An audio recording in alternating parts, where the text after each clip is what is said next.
से एक जरा मसले मसाइल चल रहे हैं कि जी बाबर आजम को बिठा दिया, बाबर आजम को बैटिंग में नहीं भेजा। मैंने पहले से नहीं बोला था या इसको ड्रॉप कर देंगे या जिस नंबर पे भेज रहे हैं इसको, ये इसका बाबर का नंबर ही नहीं है वाले थे यार। वजह ये कि आप खेलने के लिए जा रहे हैं सुपर 8 और सुपर 8 से पहले जो तमाशा आप लोगों ने देखा कि उसको जाते हुए 4 नंबर में माइक हसन ने गुद्दी से पकड़ के खींच लिया और बिठा दिया, पकड़ के तेरी ऐसी की कर दिया मेरे बॉक्सी ने ऐसा तू साले 12 ओवर के बाद खेलेगा ना, तेरा स्ट्राइक रेट तेरे पास हर वक्त तराज हो रहे हैं, बत्तियां बुझ गई हैं, बाबर का नाम ले लेके हल्की पड़ गई, मदम पड़ गई, कह रही है तो रन करता नहीं है बेचारा। माइक हसन ने कह दिया, लोगों ने सेटिंग पे सवाल किया कि साइम को आप 4 पर कर दे, बाबर को ओपन कर दे। 2 से 3 लोगों ने घुमा फिरा कर माइक हसन ने उनको घुमा दिया, बोला अबे लांती 100 का स्ट्राइक रेट नहीं है उसका। और एक टाइम था बाबर आजम के बारे में कंसीडर किया जाता था ये पाकिस्तान का सबसे बड़ा बैट्समैन बनेगा।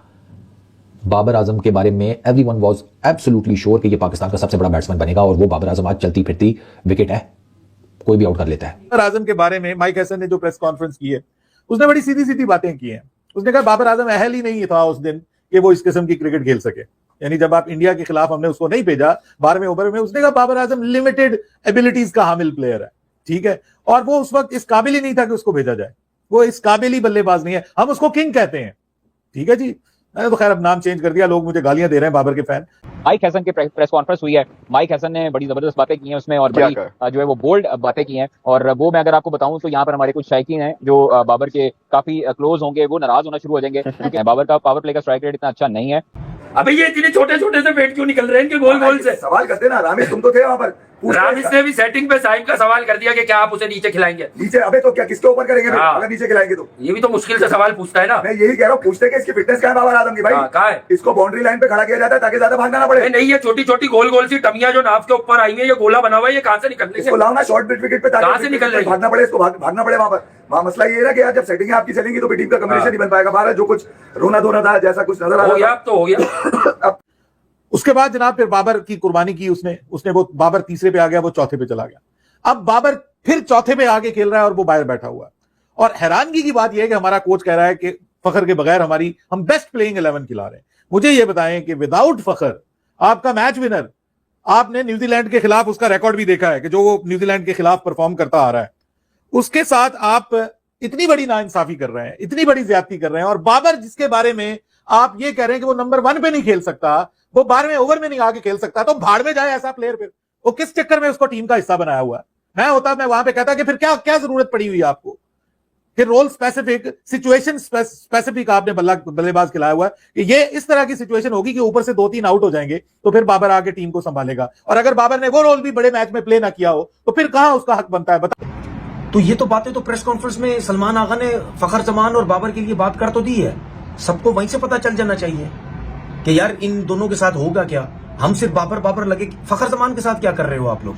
क्या उसको वो रिस्पेक्ट मिल रही है? क्या वो उसको इतनी वैल्यू दी जा रही है? हम बाबर की तो बात कर रहे हैं, नो डाउट, इसलिए बात करते हैं क्योंकि वो बहुत बड़ा परफॉर्मर रह चुका है, हम इसलिए ज्यादा बात करते हैं और लोग उससे डॉलर्स कमाते भी हैं। बाबर आजम के मुतालिक जो है उन्होंने बड़े अहम जुमले बोले हैं। उन्होंने कहा कि बाबर को मालूम है कि उसका पावर प्ले में स्ट्राइक रेट 100 से कम है और ये वो रोल नहीं जो हमें बाबर से चाहिए। एशिया कप के बाद हम बाबर को मखसूस रोल के लिए वापस लाए हैं। पिछले मैच 12 ओवर जब हुए तो वो वक्त बाबर को बैटिंग पर भेजने का बेहतरीन ऑप्शन नहीं था। बाबर के पास मखसूस महारत है और कुछ वक्त ऐसे होते हैं जब दूसरे वो रोल ज्यादा बेहतर अदा कर सकते हैं। इट मींस के हेड कोच को भी मालूम है कि बाबर जो ओपनर है उसके ऊपर सूटेबल नहीं ऑप्शन है, उसके ऊपर सूटेबल ऑप्शन अच्छी यही है कि साफजदा फरहान और साइम अयूब जो है वो अच्छे तरीके से ओपन कर सकते हैं। इतना आसान है बाबर आजम को आउट करना। ये वो बाबर आजम है जिसके बारे में मतलब एक टाइम था बिफोर 2020, इवन 2020 को भी इंक्लूड कर ले, ठीक है, कि इसका कहते थे कि फास्ट बॉलर्स और स्पिनर्स दोनों के अगेंस्ट इसकी अपेरेंटली कोई वीकनेस नहीं है। यार कमजोरी ही नहीं थी इसकी। 2020 तक ये इतना टॉप नॉच था, ये तीनों फॉर्मेट्स में 50+ की एवरेज लेकर बैठा हुआ था। तीनों फॉर्मेट्स में 50+ की average, test cricket, ODI cricket, T20 cricket. लेकिन जो मैं फील करता हूं, मैं कहता हूं भाई, वो आप ये देखें कि टीम के ऊपर इतना बड़ा बोझ है कि आपका कोच कह रहा है कि जब 12वें ओवर में हम उसको भेज के हमें फायदा नहीं था क्योंकि वो 12वें ओवर में खेल ही नहीं सकता, उस सिचुएशन में वो खेल ही नहीं सकता, तो हमने दूसरे प्लेयर्स को भेजा, ठीक है। फिर उसके बाद वो कहता है कि आपको पता ही है कि बाबर आजम को हम ओपनिंग करवा ही नहीं सकते क्योंकि ओपनर के तौर पे भी उसका स्ट्राइक रेट पिछले कुछ अरसे में 100 के करीब है। तो मतलब फिर डाला क्यों है उसको भाई? बताएं मुझे। वो मां सदाकत पीछे बैठा हुआ था, उसको क्यों टीम का हिस्सा नहीं बनाया?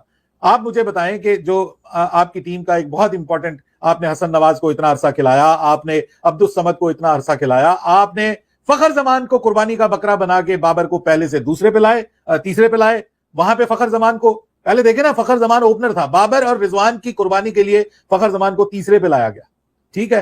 फिर जब बाबर और रिजवान पहले दूसरे पे बाबर नाकाम हुआ, रिजवान ने तो इनकार ही कर दिया, उसने कहा मैं नंबर 3 पे नहीं खेलूंगा। ये उन दिनों की बात है जब ये खुदा हुआ करते।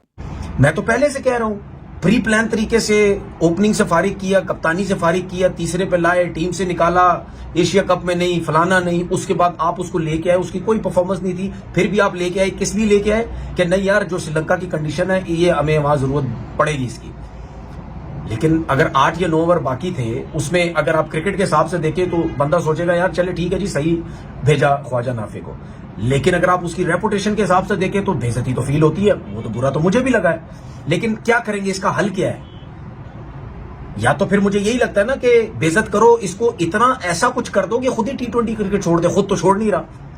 ये तो बाबर आजम को सोचना है ना कि यार आपने इसी तरीके से चलना है, या आपने कहीं माइंड में बिठाया हुआ है कि मेरी बेइज्जती होती रही, कोई मसला नहीं है। वो कोई मिसालें दे रहे हैं, स्मिथ की दिए जा रहे हैं, उसने समझा ही नहीं बाबर को, इसीलिए उसने उसको वापस भेज दिया। ये उससे भी ज्यादा बेइज्जती की बात है कि नंबर पे नहीं भेजा, पैड किए में नंबर आ सकता था। तो ये सारी चीजें तो देखें जो इस वक्त बाबर के साथ हो रहा है ना वो सही नहीं हो रहा है। बट एनीवेज उसने बोला यार आप बाबर आजम को खुद पता है कि उसका strike rate in power play in T20 world cup is less than 100, तो फिर उसको हम कैसे भेज दें?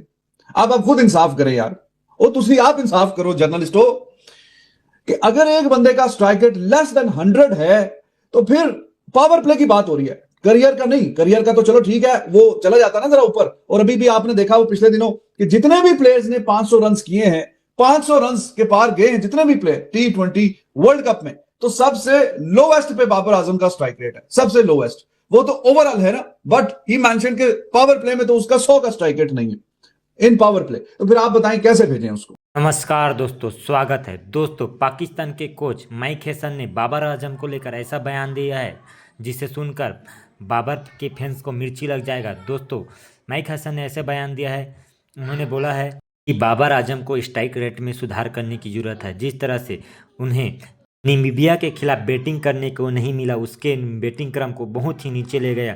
दोस्तों, एक समय बाबर आजम T20 में ओपनिंग करते थे, लेकिन उसका बैटिंग आर्डर अभी 4 नंबर पर है और नामीबिया के खिलाफ तो उन्हें बैटिंग करने को ही मौका नहीं मिला। इस पर सवाल पूछने पर माइक हैसन ने साफ साफ कह दिया कि बाबर आजम का स्ट्राइक रेट बहुत ही गंदा है, जिससे टीम को हार का सामना करना पड़ता है। इसलिए बाबर आजम को टीम की ज़रूरत के अनुसार बैटिंग क्रम मिलेगा। अगर विकेट गिरा है तो बाबर आजम को जल्दी मौका मिलेगा, और लास्ट ओवरों में अगर उनको बैटिंग भी नहीं मिला है तो भी उन्हें बैटिंग करने को नहीं मिलेगा। इस पर तमीम अहमद, जो उनके काफ़ी बड़े प्रशंसक हैं, जो उनका रात दिन गुणगान गाया करते हैं, उसे देखकर रो रहे, चिल्ला रहे। दोस्तों, एक समय में बाबर आजम को विराट कोहली से भी बड़ा मानते थे पाक मीडिया और उनके देश वाले, लेकिन हम जानते ही हैं वे घंटे का किंग है, घंटा की तरह बजता रहेगा। दोस्तों वीडियो अच्छा लगा तो वीडियो को लाइक कर दीजिए, चैनल को सब्सक्राइब भी कर लीजिए। मिलते हैं ऐसी धमाकेदार वीडियो के साथ, तब तक के लिए जय हिंद, वंदे मातरम।